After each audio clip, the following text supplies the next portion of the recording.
Coach, so Baylor, what challenges does this offense pose for your defense? Good players, good scheme, good coaches. Conference champs, and so everything that we want to be would be a good challenge for us. Oh, go ahead. I was just say, what do you remember? Maybe just their physicality and what they did last year to you guys. Yeah, I mean, good. Like I said, good team, good scheme, good coaches, physical players. I mean, it'll be a challenge for us. I mean, it's the team that everybody in the conference is chasing. We're not in the conference yet, but certainly want to compare ourselves to them and see where we're at right now. Along the same lines, a few years ago against Wisconsin, they came in, were really physical, and you guys really built on that. Did you do the same thing after the Baylor game, saying, "Hey, let's raise our physicality level even more to be ready for this type of opponent"? Yeah, I mean that was always the plan. Sometimes it's a thing here or there that needs to be tweaked in order for us to just catch up. But it was not a lack of trying, not a lack of effort by the players, and we just I think we're in a good spot right now, just with who we've got back that's healthy and who's going to be playing this game. And we've had a really good fall camp, a really good first game.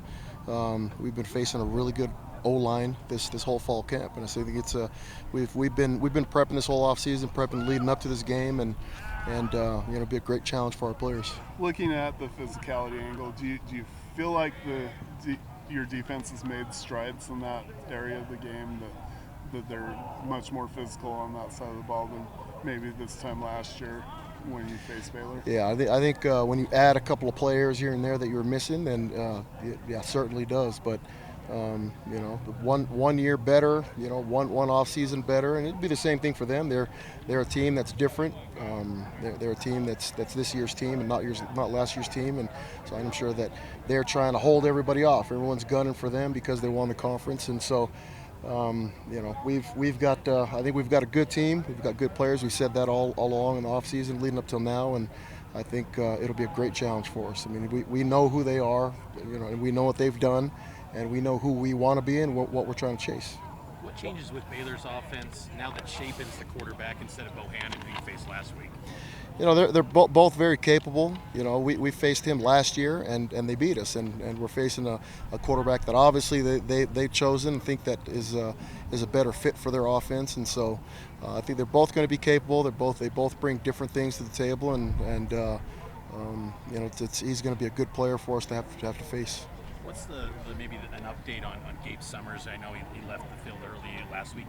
Will he be available on Saturday? Yeah, he practiced today. It's just when he tweaked his knee, we just wanted to be careful with him. Felt like we had plenty of depth to play, and we had a lot of guys that stepped up and played a role against South Florida and did a good job. And so we just wanted to save him for this game. Pretty good, clean bill of health right now for the defense. Yeah, right now we're healthy. We've got everybody that we went into the game with against South Florida, and all those players are available to us now. You're obviously familiar with what Coach Grimes does offensively and kind of his philosophies and schemes.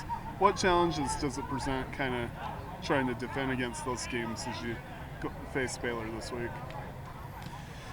It's how deep we want to go in here. It's obviously a good offense. It's a lot like facing our offense, right? We have a really good offense. We've got a lot of good personnel. I mean, our offensive lines are comparable.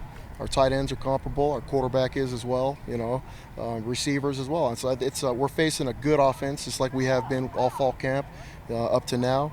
An offense is capable of scoring a lot of points, as well as just running the ball, being physical. I mean, there's everything that you'd want out of an offense, they've got. And I think it's the same thing about our offense. It's everything that you want out of an offense, our offense has got. And so, it'll be a great challenge for us. I mean, it's we've got to show up to play and have our boys playing fast, being ready, and to having our schemes ready and all that stuff.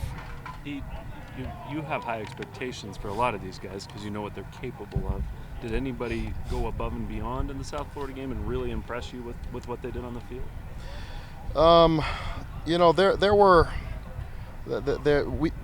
There's a lot of experience that played. I felt like they played to their capability. There's always room for improvement, always things to change. It's when you're asking a question like that, it's more about which one of the young players really stuck out. And for the young players, for us, there's the defensive tackles that played, a couple D ends, and then backers that played late in the game. And so happy with the way that they played. Happy that we were able to get those guys some snaps, get them on the field.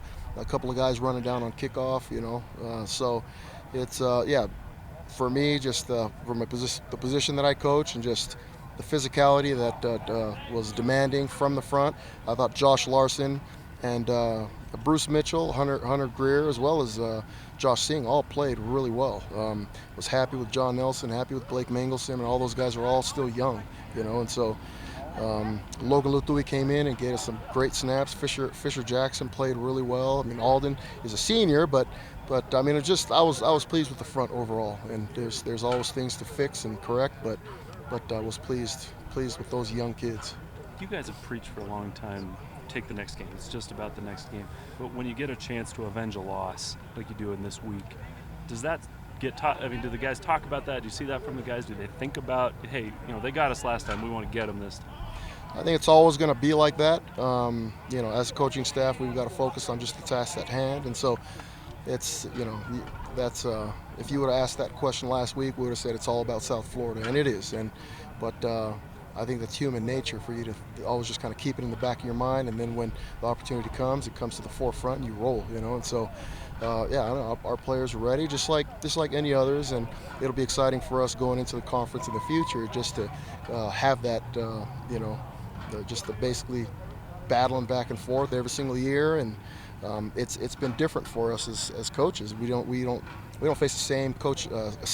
We don't face the same scheme besides, Utah State, Boise, and Utah, depending on the year. And so now seeing Grimes, if he's still there, for the next few years, is going to be exciting for us, and it'll always be just probably similar to NFL games, where it's just same scheme, couple tweaks here and there, where it's just you're trying to play a chess match against each other. But for this first game, it'll really be just about us playing well and playing sound. Ilaisa, we've heard the name Fisher Jackson for a couple years now, but we saw him on the field making plays the other day. What's his journey been like, and what has he done to kind of get where he is now? Yeah, he's come a long way. He was a safety in high school. We anticipated he'd probably end up being a backer, and he's right now just kind of in between a backer and a D end, and so has done a really good job, building his body up to be big enough, strong enough, physical enough, and has learned the position. I mean, going from safety to D end isn't normal, right? And so he's done a really good job for us, and has kind of shown flashes through the years, but has been consistent in the last little bit, and we're happy to have him. And then if someone had told you Jacob Boren would lead you in tackles, would you have thought, man, you're going to be in trouble? Nope. Jacob Boren is pound for pound probably the strongest guy in the weight room, probably closest, if not the fastest guy on the team, and has got a heart of a lion. And so it doesn't surprise me at all if he were to be on the field just playing for us, doing things for us, because he already has. So he's still a walk-on? Is he? That's a Kalani question. Oh, sorry. You touched on the bit about it's kind of like an NFL game, going up to teams you're familiar with. Does that help the coaching staff maybe move things up a bit in terms of installing a game plan, knowing and having familiarity where you guys have typically not faced familiar opponents? Yeah, I think so. Definitely. I mean, we would have said that we had an advantage last year with playing our offense every day, right? And we still lost to them and still made mistakes and still gave up big plays and rushing yards. And so there's certainly advantages to just kind of sewing up your scheme, but there's just fundamental and technique of some of the things you're asking the players to do that you've got to coach up and make sure is right.